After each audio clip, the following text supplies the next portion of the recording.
Hello everyone, and welcome back to another Strategoi video. Ryan here with a big announcement, pun intended. Today is Sons of Behemat Day for the Scourge of Ghyran updates that we've been covering daily, actually, because no rest for the wicked, we are not taking weekends off. So we're going to plow through these until the GHB comes out. Speaking of which, there's also a GHB update, which I'll cover first here below in the article, and then we'll be focusing on the new Warscroll for the Kraken Eater, plus some new battle formations and heroic traits. But before I forget, guys, thanks so much for all the positivity and keeping on watching the videos. And feel free to hit us up in the Discord, the comments below, like, share, subscribe, all that good stuff to help boost the algorithm. Anyway, on to the content. Let's start with the GHB stuff. So I'll just read this out loud and let you know what my thoughts are. General's Handbook, fact number 7. There are 12 new battle plans in the forthcoming General's Handbook, all of which key into the realm of life, where this season of war is set. The missions are wonderfully unique, with some of them requiring you to capture terrain pieces as well as objectives, while in others the importance of objectives changes throughout the battle. Nauseous Nexus is arguably the most unusual, with both players deploying at one end of the battlefield and fighting their way to the other end where the most victory points can be scored at the end of the battle. There's quite a lot to the new battle plans, so we'll be taking another look at them in a few days' time. And then they talk about the next article, which clearly from the clues is going to be Daughters of Cain for tomorrow. So interesting enough for that. We're knocking out these order armies pretty quickly now. Okay, so a few things to take away from this. We typically have traditionally had 12 battle plans in the GHBs, so that doesn't seem to be changing. Obviously, we're changing the realm, so thematically, we'll be in a new realm. We were in Gur, obviously, for all of 3rd edition, if I'm not mistaken. And then in Akshi this past year, the first year of 4th edition, and now we're moving to Ghyran, which makes sense because Akshi and Ghyran in the lore are tied together with a realm gate and the whole cities of Sigmar City, if I'm not mistaken. Hammerhall is split between the two.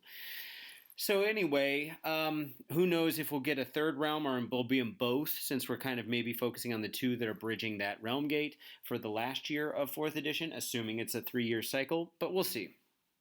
So they said that the missions are unique, and we've got a new one called Nauseous Nexus, which leads me to think that unlike the first year of 4th edition, where we just had repeats of popular, let's call it, missions from various years over the course of AOS, and on those missions themselves, it even said which year they came from, which is kind of fun. It sounds like we're going to get a whole new set instead. And it says it's also talking about capturing terrain pieces as well as objectives. Now, I wonder if that means they're going to be, let's call them sticky terrain pieces, where you don't have to keep standing next to them as the current capturing terrain pieces rules work. If you do have to keep standing on them, then I think that makes, and they are the objectives, then I think that changes the way the game plays. Remember, we saw in a previous article that there were only 6 like objective markers, if you will, like things that you put on top of the objective markers to identify them as specific things that come in the GHB box, which leads me to believe that maybe we're only going to use 6 objectives, but then some combination of terrain pieces as well to push it up to 8 or more. Who knows? But anyway, looking at Nauseous Nexus, when they said both players deploy at one end of the battlefield and fight their way to the other end, where the most victory points can be scored. So think of that as like probably the long side of the field, where you're both starting kind of next to each other and then racing to get to the other side, kind of punching each other on your way, like Road Rash. If anyone's a Road Rage, was it Road Rage or Road Rash? I think it was Road Rage. Anyway, the motorcycle game that I grew up playing, where you're riding like customized motorcycles, and kind of in a race, but you also had weapons and were fighting along the way to get to where you're going. Pretty cool. I'm interested to see how that plays. But yeah, what are you guys thinking about the GHB information thus far? Okay, but let's move on to some Sons content now. So we've only got one new Warscroll, but that's not really all that surprising because, well, they've got big Warscrolls. And the times that we've seen that a unit or an army has only gotten one new Warscroll instead of 2 was usually because it was a big Warscroll with lots of content. It seems like they're very dead set on these expansions only being 2 pages worth. So that was, if I'm not mistaken, Stormcast was a big one. And then I'm trying to think who the other one was. I know for a fact we got another one that was just one. Off the top of my head, I'm totally forgetting. But anyway, if I think of it, I'll let you guys know. But it has happened more than once. So this will be for the Kraken Eater. Now, I've always had the Kraken Eater kind of in my sights because once the Gargants came out, they were immediately usable as like mercenary allies in different ways, shapes, and forms over the editions, I guess. And the Kraken Eater was the Order one, and I've traditionally largely been an Order player, but that's changed recently, I'd say, in 4th edition especially. But the Mega Gargant has Bundo Whalebiter as his. This is the one that would be what Bundo Whalebiter is, which would be the kind that I always used to consider taking. That said, I've never bitten the bullet and actually bought a Gargant, so I just don't think it's for me. It's not my kind of army. Playing with a limited number of dudes that aren't customizable and don't have a whole lot of variation.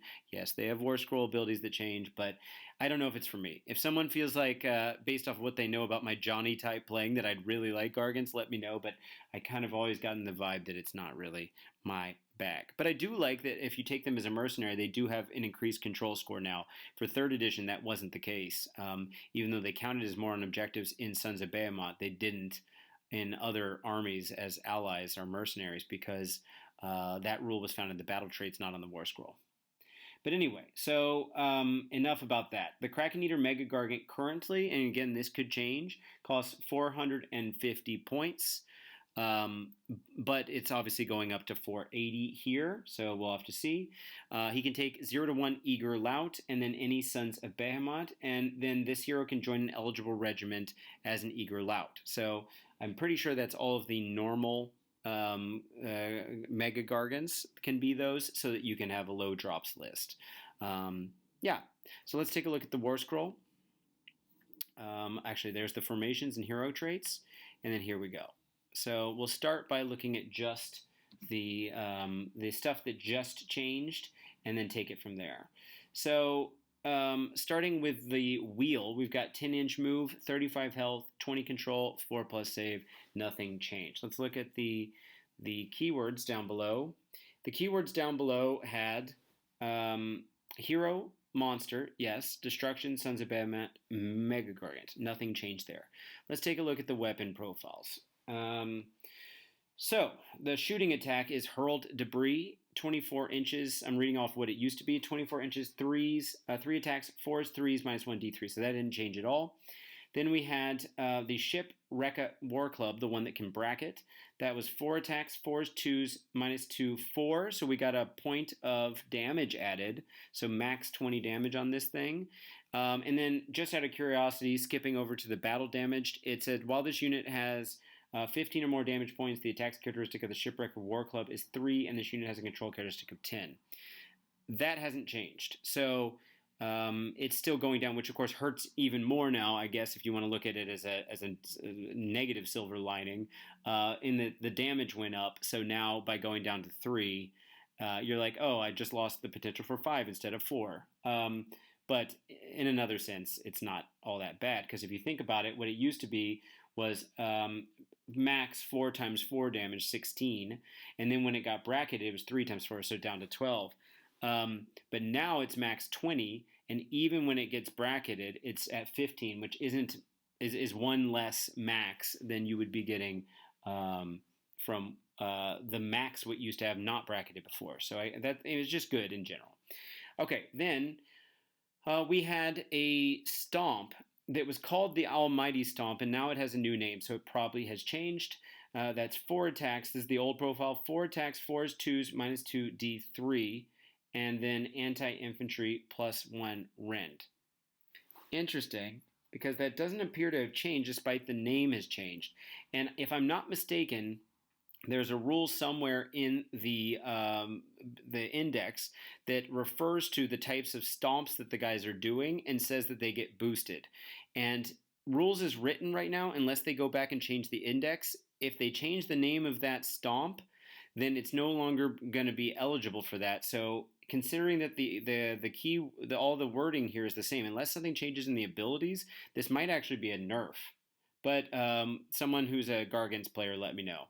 And then lastly, Death Grip was 1 attack, 4s, 2s, -2 d6 with anti-hero +1 rend, so that stayed exactly the same. Interesting. So the abilities that we had, in addition, this is on the current index, the Perma Warscroll, if you will, not the seasonal one. We had the battle damage that I already read. Then we had a sequence of things that I think are shared by a few of these, like Longshanks, where this unit can pass through models in non-monster units and parts of terrain features that are less than 4 inches tall. That seems to be exactly the same here as a passive ability. Let's see, we also had Sons of Behemat. If this unit would be automatically destroyed, is not automatically destroyed. Instead, allocate 6 damage points to it. Ward rolls cannot be made for those damage points. Yeah, that's the same. Okay, so these first 3 abilities seem to have stayed the same, but it looks like we've got your movement phase ability and a once per battle deployment phase ability. Now, let's look at what he used to have in the place of these things. So we had a once per turn army your hero phase, get or for me land. This is not a rampage. Pick an objective within 1 inch of this unit to be the target, and remember, an objective is the 40 millimeter center part of the objective markers we commonly use, not the whole objective marker. Roll a dice. On a 2+, move the target 2d6 inches to a new position on the battlefield, more than 1 inches from all models, terrain features, and other objectives. And again, that would be measuring from the center of the objective. So instead of being from 3, it now means that it could actually land in a place where something's standing on it, or that even terrain's on top of it. That objective is treated as if it were in the same territories as it was when it was first set up in the battlefield for the purposes of battle plan. So you just moved it around, but it still interacts the same with the rules and stuff. That seems to be gone. And then there was also not rampage, once per turn, any combat phase, but it's not once per turn army. So if you had multiples of these guys, you could be using it for both. Whereas the last rule, kicking an objective around, was indeed once per turn army. So the once per turn any combat phase, stuff them in Minette. Pick an enemy unit in combat with this unit to be the target. Roll 3 dice for each roll that is at least double the target's health characteristic. So matches are higher. Then 1 model in the target unit slain. So implicitly, because the highest you can roll on a dice, the only types of models you were able to kill were those with wounds characteristic of 3 or less, or health characteristic, I should say. But, with 3 health characteristic 1 models on 5 out of 6 chance per model, you're killing each one of those 3. So, it was something. So let's see what it got replaced with. We've got once per battle army deployment phase, lurking beneath the waves, which makes sense with the Kraken Eater theme. Pick this unit if it has not been deployed. Set this up this unit in reserve beneath the waves is now been deployed. And that pretty much tells me what the movement phase ability is going to be. Pick this unit if it is beneath the waves. Set up this unit anywhere on the battlefield more than 9 inches from all enemy units, wholly than 9 inches of a battlefield edge. Okay, so we lost the ability to kick around an objective and to put people in your bag.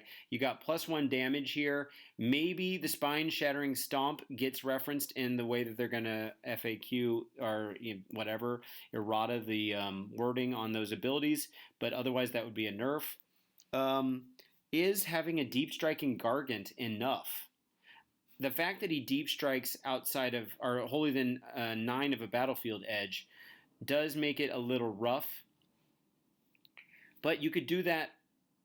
Pick this unit if it's not been, so you could only do it with one of these guys because it's once per battle army. So in your deployment phase, you're not bringing multiple of these to deep strike. But is that good enough tech?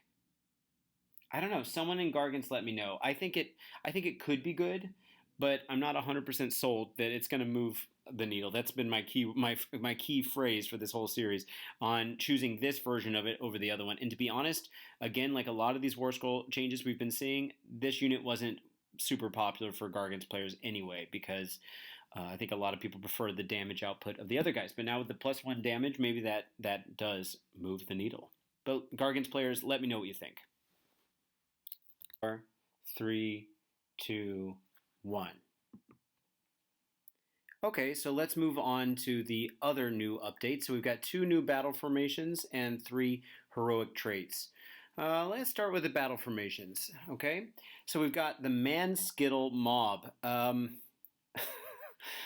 right, insert immature joke here, but skittling a man sounds interesting. All right, so we got a once per turn army rule in your shooting phase, so not in that of your opponent. Strike her. Declare pick up to 2 friendly Mega Gargant units within 3 inches of any terrain features, and pick any friendly Gargant units within 3 inches of any terrain features to be the targets. Okay, so yeah, I've never really been.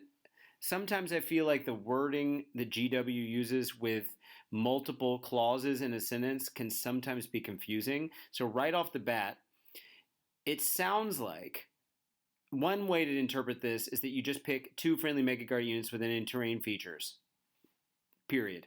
And you pick any friendly Gargant units within 3 inches to be the targets. So the targets would only apply to the second phrase. I'm assuming the targets are all of them, but just right off the bat, I'm already waiting to see what the next rule says because I don't know. But I'm sure it's probably all of them. But that's just something I'd like to see be a little more clearly written. Anyway, effect. Double the attacks characteristic of each target's ranged weapons for the rest of the turn.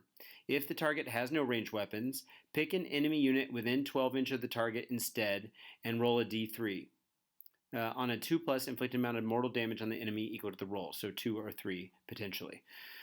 Okay, so let's see. If you're picking up up to 2 Mega Gargant units within 3 inches of a terrain feature and any friendly Gargant units within 3 of any terrain feature, so that would be the minis.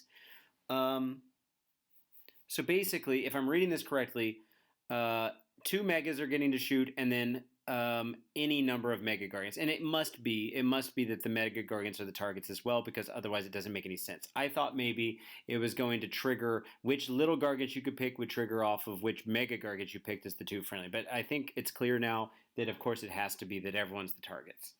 But anyway, so now we're talking about their actual shooting profile. So let's go through them. So I'm just going to go through in order.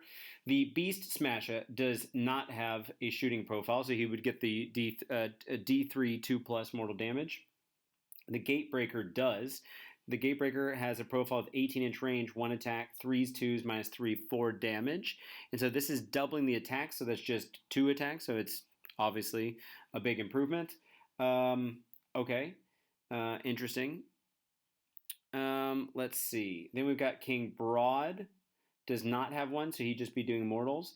Kragnos is not a Mega Gargant, so he doesn't count. The Kraken Eater we just saw has 3 attacks, so that'll go to 6 at 4s, 3s, -1 D3. Not bad, 24-inch range. And then the War Stompa doesn't have any either. Then if we go over to the Man Crushes, they've got Throwing Rocks, which are a 12-inch range, 1 attack, 5s, 2s, -2 D3. So each one of them is going to double their output. It's definitely flavorful. It depends on how much they're going to want to be standing next to terrain features. But remember what we just read is that terrain features are also going to start counting as objectives, at least on some missions. So clearly you'd have a reason to be standing next to some terrain features. I think it really depends on how you build your list and how much this is actually worth the trade of some other formation. That's always the case, but let's take a look at the other one. Big Toes. Once per battle in the deployment phase. Pick a friendly Man Crusher Gargant, so the little guy's unit, to be the target. For the rest of the battle, add 1 to hit rolls for combat attacks made by friendly Gargant units, so all of them, while they are wholly within 12 inches of the target, and not wholly within 12 inches of any friendly Mega Gargant units. Okay. So you're picking one kind of main Man Crusher Gargant unit to be the target. That could be 1 or that could be 3 if I'm not mistaken. And then unless, well, Man Crusher Mob is a separate keyword. I'm going to double check that Man Crusher Mob doesn't also have Man Crusher Gargant written on it. No, it doesn't. So I'm assuming it's just there's a single Man Crusher Gargant dude that is the target. And so as long as other Gargant units are standing wholly within 12 inches of this one dude, but they're not wholly within 12 inches of any friendly Mega Gargants, which means implicitly Megas don't get to use this because they're wholly within 12 inches of themselves. So it's a way to turn all of your little dudes into having +1 to hit in combat attacks. But to keep an idea for that, their combat attacks are hitting on 4s, so they're going to 3s. So I guess this is your way to kind of like make the Man Crusher Horde list, if you really want to call it that, turn into something halfway decent, and then you're saving a CP the whole time for either a Mega to use or Kragnos or whoever else, or to just save it for all at defense or whatever else you want to use it for. So instead of using all at attack. I don't know. Someone let me know. Is running a bunch of Man Crushes actually that great? I kind of think not, but you know, it is what it is. If I go and look at the battle formations that are available to the Suns players out of the index itself, we've got Boss Tribe, which is a once per turn army reaction for you declaring a fight ability for a friendly Mega Gargant. That Mega Gargant uses the ability and then pick a friendly Gargant unit that has not used a fight ability this turn and is holding within 12 inches to be the target. The target can be picked to use a fight immediately after. Okay, so it's basically just chain activation. Then we got Break a Tribe. I think this was pretty popular. Friendly Mega Gargants have ward 6+ while they're within the combat ranges of any other friendly Mega Gargants. So, yeah, I mean, that was obviously good. Because a 6-up ward might not seem like it does a lot for a unit with a low health characteristic, but for a big health characteristic like this, every 6 you roll is making a difference. Stomp a Tribe. You can pick 2 friendly Mega Gargants or Gargant units that have not used a Rampage ability this turn to use the jump up and down ability instead of 1. Okay, so 2 can use it. And then you had Taker Tribe once per battle deployment phase. Pick a friendly non-unique Sons of Behemat hero that does not have an artifact of power. Give that hero 1 artifact of power to get an extra 1 from Titanic Trophies. And they do have a list of 6 artifacts, which is why, you know, they definitely didn't want necessarily any more artifacts, probably. The shooting compared to those, I think I'd still want the ward. But someone tell me, do you think the shooting is going to make enough of a difference? And keep in mind, let's see, I didn't look at this, but I think those shooting profiles in general were not shooting combat, which means these guys kind of always end up getting in combat, even if they didn't mean to. No, I don't think any of those had shooting combat. So, yeah. Now, it does seem that you would be able to use the Man-Skittle Mobs rule for the ones that don't have ranged weapons. Yeah, that do qualify as being around the terrain, and then they get to do the mortal damage. I feel like they should have put a clause in there that if they are in combat, they switch to the other mode, because otherwise they're only getting to do that if they have no ranged weapons. So if you really wanted to have them still be able to use this in the combat phase, well, when they're in combat but in your shooting phase, then they would have to be you'd have to just pick an army that doesn't have any range profiles, which is fine. Okay, so let's go to the heroic traits. I always like starting, as you know, maybe from following other videos, that I like starting with the existing ones. So we had 3. The existing ones in the index are once per battle, any combat phase for Furious Temper. This is going to be for the rest of the turn. Add 2 to the attack characteristic of this unit's melee weapons and subtract 1 from save rolls for this unit. So you're making a trade-off. It kind of sounds like what all out attack now does, where it's only for that next. Well, it always was only for that next attack, but then you're at -1 to save. I guess for the rest of the phase. So it's kind of similar to that. Bumping up 2 attacks is obviously a better percentage increase on something that has a low amount of attacks but high damage. But obviously adding 2 attacks to even something with a high amount of attacks but high damage is still nice. There was also Monstrously Tough, very popular because it changes the health characteristic of the given unit to 40 instead of 35. Those 5 wounds go a long way. And then you had Rabble Rouser, but not Rabble Rouser. That's a Gits model. Rabble Rouser. Add 1 to charge rolls for friendly Sons of Behemat units while they're wholly within 12 of this unit. I could see that being used in combination with Kragnos or even without Kragnos just to make sure the whole army is fast. So also seems like a decent buff there. But remember, what they said is you can buy extra enhancements with points that you have left in your list. So I don't know how limited that's going to be, but you could maybe still choose one of those original ones and still choose something here, these heroic traits. So our new ones are Grabby. It's a passive ability. Add 1 to hit rolls for this unit's combat attacks that target an enemy unit contesting an objective you do not control. Again, if terrain counts as an objective, that could be interesting. I don't know if it'll count as an objective or just work for your victory points. Like, will it also be seen in the game's rules as an objective to qualify for this rule? I don't know. But getting a free +1 to hit is nice. It just means you have to go try to steal that objective. Remember, you don't take the objective until the battle, like the end of the round. I was going to say battle shock phase, but the end of the turn, after all other end of turn abilities have happened. And so what this means is, at least on the turn where you go to try to steal it, you're going to have it. But the thing is, Gargan's players traditionally have the objectives for quite a while. It basically means as soon as they take it back from you, but they've taken it back. They also, on the other side of the coin, they take it back at the end of the given turn. So there's going to be maybe some overlap where you're not going to use it. It's kind of interesting. Then I'll go to the passive ability on the right. That's Mega Grump. I like the name. This unit has a 5+ ward while it has 25 or more damage points, meaning it's on its last 10 to 15 wounds. No, because it wouldn't have been able to get enhanced by the other one. So it's going to be on its last 10 wounds because they'll all have 35, if I'm not mistaken, unless there's some other ability that can impact the amount of health points they have.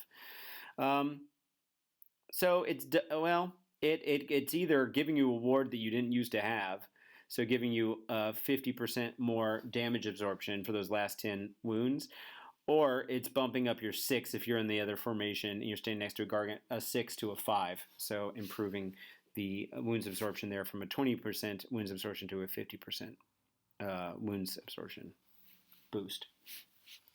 Okay, and then last one, Terrifying Hulk. Once per turn, so including your opponent's turn, reaction, your opponent declared a charge ability for a visible, non-monster enemy unit within 12 of this unit.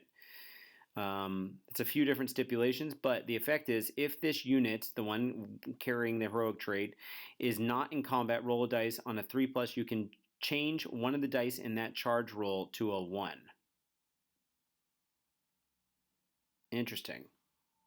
Okay, so this is like a terror rule where they try to charge you and then they get scared. So remember the sequence of events here. It's as a reaction to your opponent declaring a charge ability. And in the declare step of the charge ability, it asks you to roll the 2d6. But you don't get to actually make the charge until the effect of the charge ability. So it has to be a visible unit, sure, fine. Non-monster, and within 12. It doesn't actually have to be charging the unit that's got this heroic trait, and you could do this even with a counter charge if they're doing that. So it could be up to 10 times per game. But your unit has to not be in combat. Again, I don't know how often that's going to happen, kind of like with the shooting rule I was talking about earlier. But if you roll a 3 up, you're changing one of the dice in that charge roll to a 1. So, yeah, that's interesting because it depends. Obviously, you're going to choose the highest dice. And so the math on this is actually kind of fun. I'd need to go through this and do it myself. But it's conditioned on what the highest die is and then what that's going to turn it into. Maybe I'll have to make a video about that. If someone really wants to know the math on that, I'm happy to work it out. But it's obviously going to make a big difference. So especially if they get a big roll. So if they roll a 12, 2 6s, then obviously it's becoming a 7. So it's -5. If they roll any 6, it's going to be -5 to a charge, which is pretty big. If they're rolling a 5, that's their highest score, then it's -4 and so forth. So you can kind of do the math for yourself if you really want and look at all the combinations of 2 things you could roll. And for what it's worth, if they happen to be rolling 3d6, then it's still the same idea. One of the dice is going to go down to 1, so it depends on what the highest die is. Anyway, those are the abilities. What do I think? I still like the 6+ ward. Or was that was in a faction? Sorry, the +5 health characteristic. The once per game +2 attacks and -1 save for yourself is fine. Swinging, of course. Adding +1 to charge is always nice and reliable. I don't know if any of these is particularly changing my stance on this. Gargan's players, let me know what you think. Weigh in on this. Don't have a really strong feeling about any of these changes. I feel like it's I don't know. it's not all that impressive to me, at least on the surface of things, what they got today. I don't think Man Crusher like big Man Crusher spam is going to become super big, but obviously it makes it viable. I mean, they could be getting +1 to hit as long as that one dude lives. He's kind of like your general in a weird way. Put Kragnos in the list, and then everyone's charging 3d6, and it's kind of interesting. But they die to like a swift breeze, relatively speaking. The shooting thing is kind of fun, but it seems like by being in combat, you would turn it off for yourself unless, like I said, they don't have ranged abilities. I don't know about these heroic traits, and then the change to the Kraken Eater here below for deep striking. I think there's some tech there for going to steal some objectives, having always a threat piece of a 35 health 4-up save model with control 20 that could just drop onto the board. That's always going to be a little bit scary, but that also means you're not using him. Maybe you drop him near Kragnos, and in that turn he's got a 3d6 charge. So that's probably one of the more interesting ways to use him. I don't know. You guys let me know what you think. But tomorrow's Doc, Daughters of Cain, and looking forward to that one too. But we're still waiting to get those Jonas armies out there, so we're going to get him in here eventually. But until next time, guys, Ryan out.